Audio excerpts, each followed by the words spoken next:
which are a number.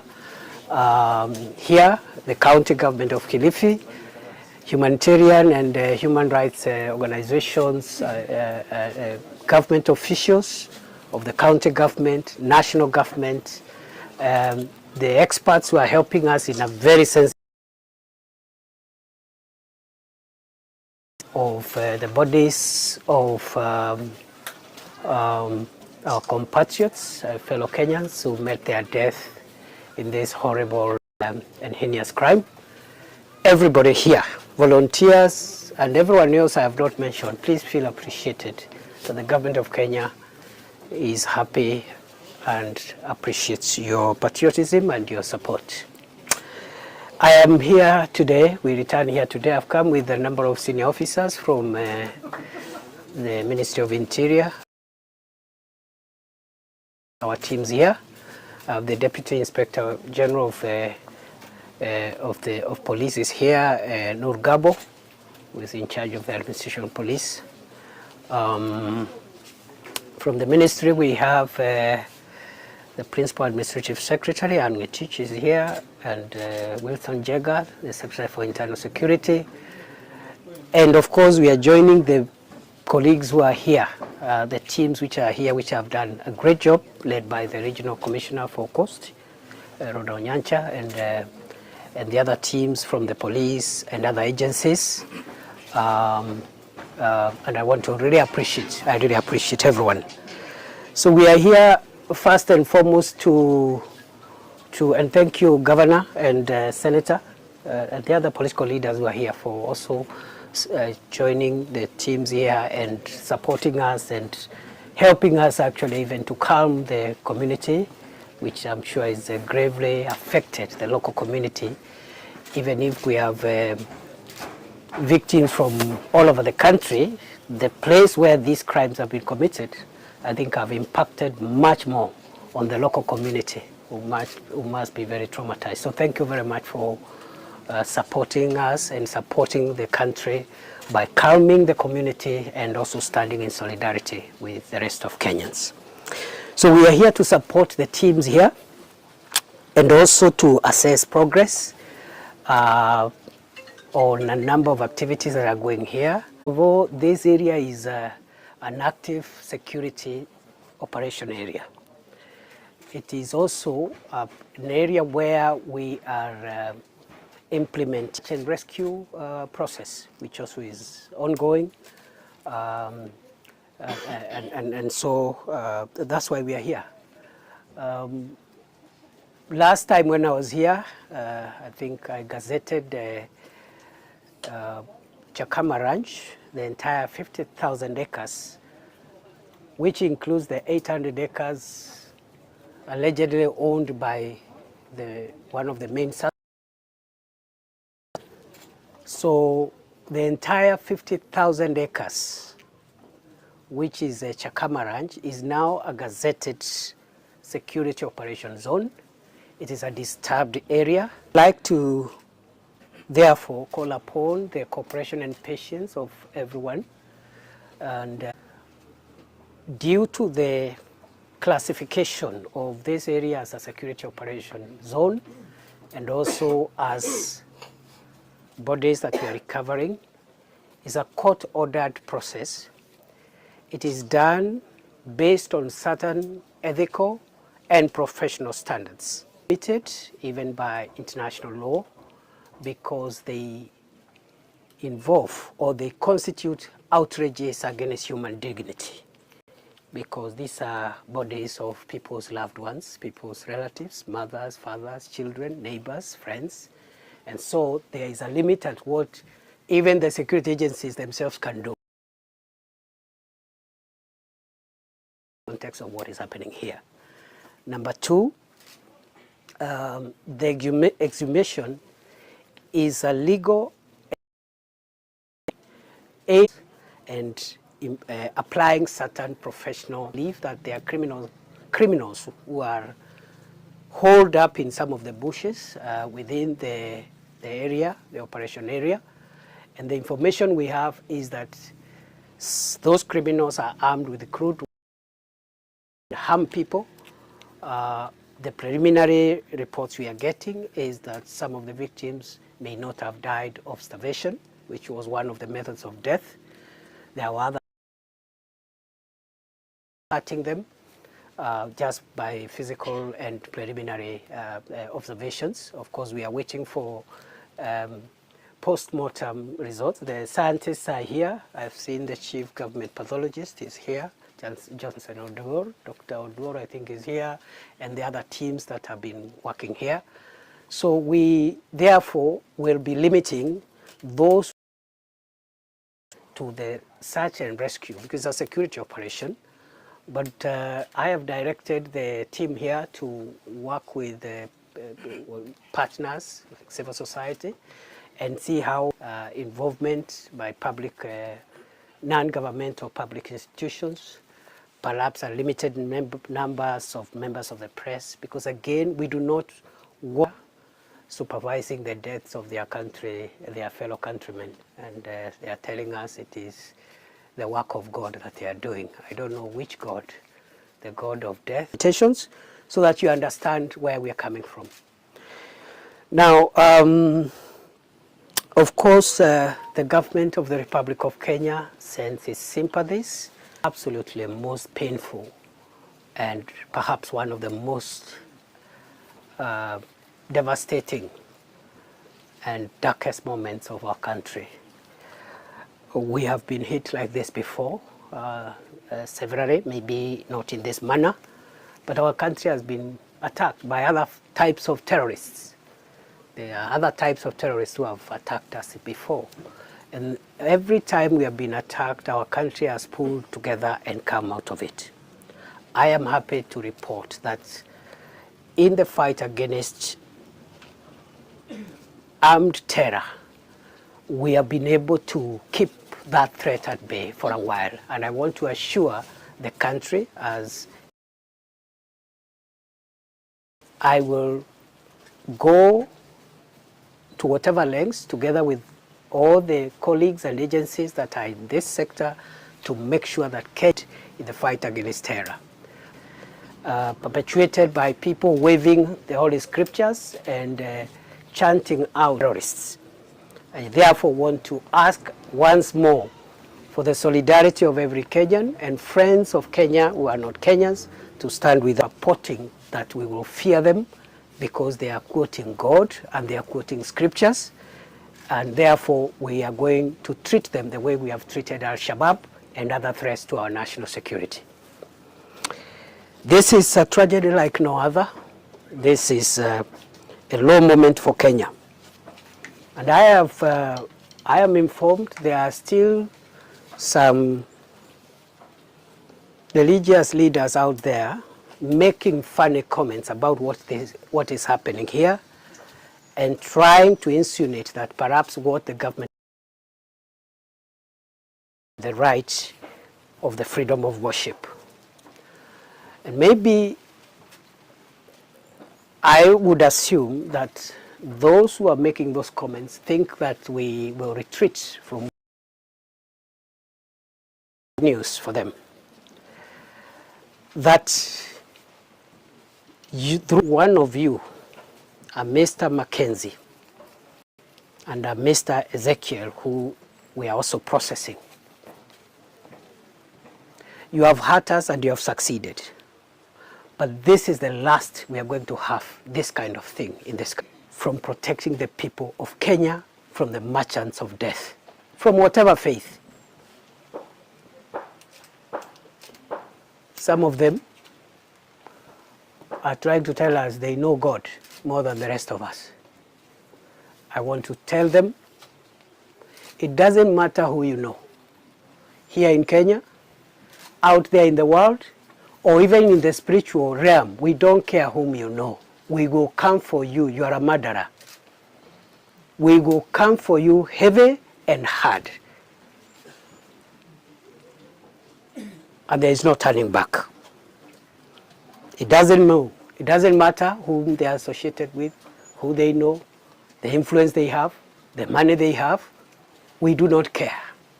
We treat them the way we treat other murderers. Allow me to again say that the government has decided to take additional measures to strengthen the operation which is taking place here. And I would like to announce the following new and additional measures. Number one, to support the search and rescue within the 800 Shakahola forest, 800 acres Shakahola forest, and the entire Chakama Ranch, which is 50,000 acres. The government has upscaled the operation with more personnel, and at the same time, the government will, in addition to the ongoing land-based search, we will also start an air search to make sure that by use of air personnel and air technology, we are able to expedite the search and rescue. The two teams, the teams in the air, the teams on the ground, to ensure that we save every life that can be saved from the ordeal that has been going on in this place. Number two, with regard to the legal process of exhumation of bodies, we have not been able to carry out the activity today because of rains. The experts have advised us that the procedure of doing exhumations for purposes of judicial and court processes involve a lot of sensitivity, including the ground must be in a certain way that does not interfere with the evidence. They must be able to do it in such a way that all the evidence that can be retrieved from that site is able to be retrieved. And therefore, we have suspended the exhumation because of the weather, and as soon as it dries up a little bit, we will resume. And President Ruto has directed that we must do whatever it takes to, part of our closure as a nation is to make sure that we account for the last man, woman, child that has been visited with this untimely death. I am saying so. People may think, oh, well, the reason why there are certain limitations is because there is perhaps an intention to hide it. There is nothing we would like to hide. Number two, I want to assure all families and the people of Kenya that the government will, after establishing the truth, ensure full accountability and full justice. We will charge the suspects in court and they will be convicted, because the way we are doing it is so methodical that this time round, every person we take to court, they must attract the severest and most painful punishment that is able to be available from our law books. So there will be justice and accountability. I said it last time, we've nothing to hide. And this accountability is not just for the suspects. It is not for the perpetrators alone. Public official whose conduct, misconduct, commission, or omission may have aided or abetted these criminals to do the damage they have done to our country. Rest assured, the accountability will be done. But at the moment, our priority now, the urgency now, is the search and rescue. Because for us, that is more important. Make sure that we don't leave any person stranded whom we could have saved. We don't leave any criminal in these bushes. We don't leave any grave. That for us is the most urgent priority. But I want to assure the country the time of accountability is on the way. It's coming. We'll be taking some of them today, some of them next week, are just administrative measures to just give confidence to the people that that we are doing everything above board. The process of accountability has not begun, it will come. It will also involve the church people who are threatening us here that they know God. We will go for them, not just the ones that are already in custody, wherever they are. All religions, all beliefs. I would like to continue because I said there are certain measures we are taking today, and say that to assure the public in the country and legal processes happening will be above board, are open for scrutiny, and that government has nothing to hide. Today, we will transfer all station, division, sub-county, and county heads and commanders of all agencies within Kilifi County effective today. Them with their colleagues from elsewhere so that we can show the public that what we are doing is for the good of the country and for the good of justice. We are not implicating anybody, but who ought to have either received a report, or you may have received a report and failed to act, then you cannot be part of the team that is conducting the investigations. The operations at station, division, sub-county, and county level in all agencies, including the Kenya Police Service, Administration Police, all of them must be deployed elsewhere and allow their colleagues from other stations to come and help us push the investigations forward, work together with the teams from Nairobi, from headquarters, so that we get to the bottom of this. Finally, that killed the operation commander, the level and seniority of the operation commander has been upscaled. The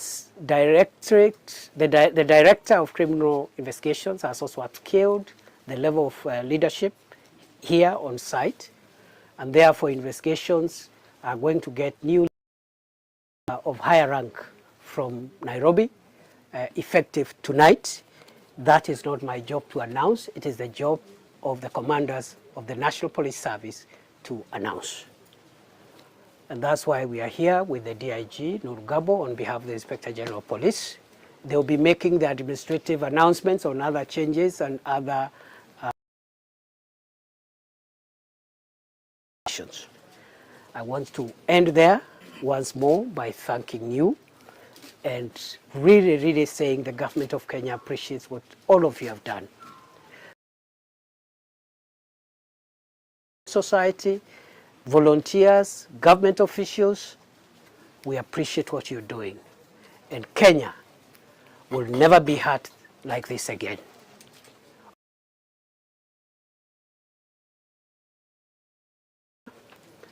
Exposing them to degrading and inhuman treatment using scriptures, your time is up.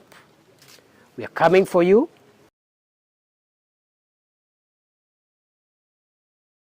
As criminals we are fighting, including bandits in North Rift and the terrorists at us from time to time. Thank you. God bless Kenya. Governor, maybe you can say something, and Senator, about the local issue. Government ya Kilifi na serikali kuu kwa huu msiba ambao tuko nao, na kutuma pia rambirambi kwa familia zote zale ambao wamepoteza watu wao hapa, na tuseme kwamba toka kitu kubwa hapa ni mpiganaji uhuru wetu wa kwanza wa kutoka sehemu Mekatilili wa Menza. Wale mnaangalia hizo nyumba huko, hapo ndio kwa mama Mekatilili wa Menza. Nao tumepata story nyingine tofauti ya Mackenzie. Ndio kusema waziri, hii kitendo kimetufundisha kama county, kama serikali, kwamba lazima tukue waangalifu zaidi, na hata wananchi wa hapa, nimeongea na vijana hapa waziri, ambao wengi wao pengine wengine walikuwa wanajua vitu vidogo vidogo, lakini hawakuweza kutoa habari. Sababu ukichukuliwa na mtu wa pikipiki akulete mpaka msituni akwambie mimi niache hapa, siku ya pili Desemba, mbona usikuwe na wasiwasi? Kwa hiyo sisi, kila mtu, usalama unaanza na sisi. Nataka kuambia waziri kwamba yale umesema tunashukuru sana, hii mambo umesema ya mabadiliko unafanya. Lakini waziri, nataka niseme pia, kwa hii kaunti yetu kuna askari wamekaa zaidi ya miaka 10 wengine. Usiangalie tu wale makomanda, wengine wamekuja juzi tu, hata hajamaliza wiki mbili. Kuna askari wamekaa hii kaunti zaidi ya miaka 20. Kwa hivyo ukimaliza huku juu, pia huku chini waangalie hawa wadogo ambao wamekaa hapa mpaka wamekuwa kama machifu sasa, pia watafute mahali ya kwenda ili tuweze kuwa na ufagio mpya, ili tuweze kupeana habari. Kitendo hiki kingeweza fanyika hapa, waziri, ambia tunaweza kaa hapa kuanzia 2019 mpaka saa hii, pata hai waweze kuokolewa, na wale ambao wamezikwa waweze kufukuliwa, ili familia zao pia zipate ufungizi wa yale yaliyotukia. Asante, na tutaendelea kazi yako vile unavyoitenda, manake ni kitu cha kututia sisi moyo sana, kwamba ulikuja hapa juzi na umerudi tena na umeweza kutekeleza ule wajibu wa kazi yako. Mimi nataka afueni, kwa sababu tutaweza kujua wale wakora. Shamba hili ni kubwa sana, ekari 800 ama ekari zile 50 ulisema, ni kwamba ni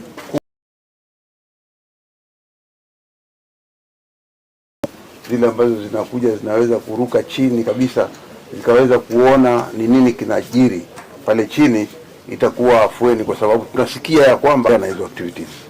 Kwa hiyo itatusaidia, ni njia mojawapo itatusaidia, na pia vile vile kwa kuongeza wale staff ambao wanahusikana kupotea ama waliofariki na wakazikwa bila idhini ya wale wapendwa wao. Na mwisho pia vile vile ningependa